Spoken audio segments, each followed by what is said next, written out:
Hello বন্ধুরা, আমি আবারও চলে এলাম নতুন একটা রেসিপি নিয়ে। রেসিপি মানে এমন কিছু আহামরি নয়, তবে ইউনিকনেস ডেফিনেটলি আছে। আমরা মূলো শাক সকলেই খেয়ে থাকি, তবে ম্যাক্সিমাম ক্ষেত্রে আমরা আমাদের গার্জেনদের হাতে যে ধরনের রান্না খেয়েছি, সাধারণত মূলো শাক শুধুই রান্না করা হয়। তবে আজ আমি আলু দিয়ে রান্না করব। আলু দিয়েও হয়তো আপনারা খেয়ে থাকবেন, তবে আমার রান্নাটা ডেফিনেটলি একটু ইউনিক। তো চলুন দেখতে থাকুন। এখানে আমি মূলো শাকগুলো ছোট্ট ছোট্ট করে কেটে নিলাম, কারণ ডাঁটা সহিতে শাকগুলো কচকচ করে, তাই ছোট ছোট করে কেটে নিতে হয়। এরপর আমি আলুও কেটে নিচ্ছি। আলু কাটার ধরনটাও একটু অন্যরকম হবে, কারণ যেহেতু শাক, তাই আলুগুলো একটু পাতলা পাতলা করেই কাটতে হবে।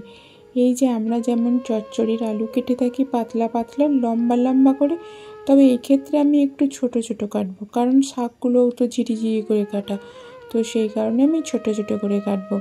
এইভাবে পাতলা পাতলা করে স্লাইস করে কেটে নিলাম। তারপর এইরকম করে লম্বা করে কেটে আবারও মাঝখান দিয়ে ছোট ছোট করে কেটে নেব।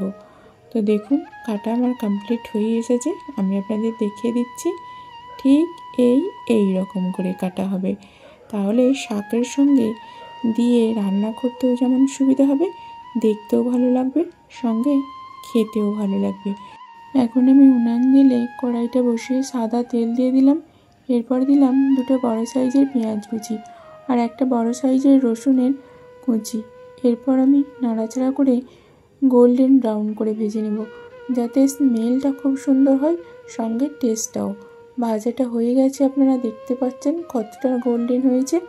এখন আমি তুলে নিচ্ছি। এই পেঁয়াজ বা রসুন যদি পুড়ে গিয়ে থাকে তাহলে কিন্তু স্বাদ তিতা হয়ে যাবে। তো এরপর আমি ওই এক্সেস তেলের মধ্যেই দিয়ে দিলাম আলুগুলো। এরপর দিয়ে দিলাম লবণ হলুদ। এরপর নাড়াচাড়া করে আমি ভাজতে থাকবো, কারণ শাকটা ভাজার সময় সহজেই নরম হয়ে যাবে, বাট আলুটা শক্ত থাকতে পারে। তো সেই কারণে আলুর কুকিং প্রসেসও ভাজার সময়তেই একটুখানি এগিয়ে নিলাম। দেখুন, আমি দেখে নিচ্ছি সিদ্ধটা হয়েছে কিনা। তো সিদ্ধ হয়ে গেছে আর ভাজাও হয়ে গেছে। আমি এখন এগুলোকে তুলে নিচ্ছি। এই আলুগুলোকে তুলে নেওয়ার পর যে এক্সেস তেলটা থাকবে, আপনারা দেখতেই পাচ্ছেন, এমনও যে এক্সেস তেল আছে তা নয়, বাট হেলদি করার জন্য ওই তেলের মধ্যেই আমি দিয়ে দিলাম কালো জিরা আর দুইটা বড় সাইজের শুকনো লঙ্কাকে ছোটো ছোটো করে কুচিয়ে দিয়েছি, যাতে ফ্লেভারটা থাকে, সঙ্গে ঝালটাও বেরিয়ে আসে। এরপর আমি অল্প একটুখানি লবণ দিয়ে দিলাম।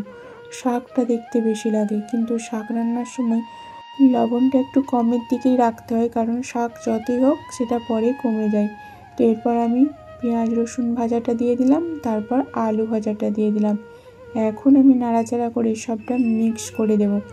এখানে শাকটাও অনেকটাই সিদ্ধ হয়ে গেছে, তারপরেও যেহেতু কচকচে ভাব থাকে, তাই আমি ঢাকা দিয়ে দিলাম। এতে করে যে কচকচে ভাবটা ওরা চলে যাবে, শাকটা প্রপারলি সিদ্ধ হয়ে যাবে। আর এখানে যদি কোনো কারণে আলুটাও শক্ত থেকে থাকে, এইভাবে শাকের সঙ্গে নাড়াচাড়া করতে করতে নরম হয়ে যাবে। তো দেখুন বন্ধুরা, রেসিপিটা আমার কমপ্লিট। আপনাদের কেমন লাগছে অবশ্যই কমেন্ট করবেন। আর যদি ভালো লেগে থাকে তাহলে রেসিপিটা ফলো করে অবশ্যই বাড়িতে বানিয়ে নেবেন। ছোট বড় সকলে মিলে নির্ভয়ে নির্দ্বিধায় আনন্দের সঙ্গে উপভোগ করবেন। সুস্থ থাকবেন, ভালো থাকবেন বন্ধুরা। আজ তাহলে আসি, আবারও দেখা হচ্ছে পরবর্তী ভিডিওতে নতুন একটা রেসিপির সঙ্গে।